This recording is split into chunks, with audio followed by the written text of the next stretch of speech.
Babalik ako dito. Ay si Madam na ang magpapatunay na masarap ang lume.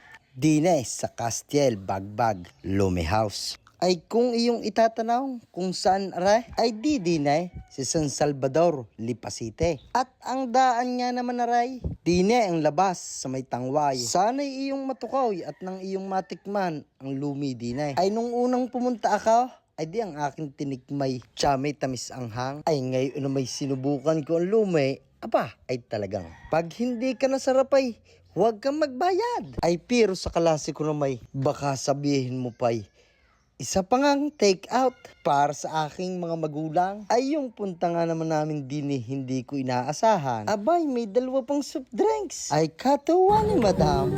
Sarap man dito. Bayan na rin kayo dito. Promise masosod kayo.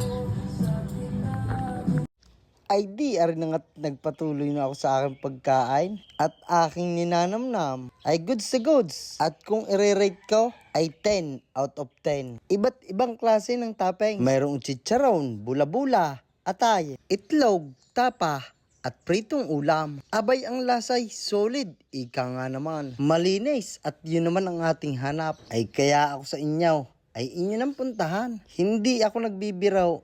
Masarap ang lasa. Ay tikman mo't ng iyong malaman. Hey, parang ka. Tapos si kayo mag-video-video at baka kayo makalibre pa. Ay kita mo't ako'y nakalibre ng isang special.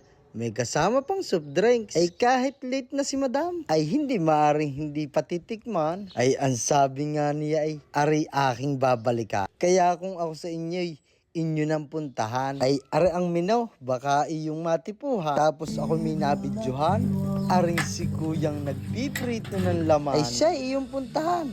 Alas 6 ng umaga hanggang alas 9 ng gabi. Castiel Bagbag ang pangalan. Ay siya'y paanaw. Ari nga pala si Boss JT, ang retiradong babaero.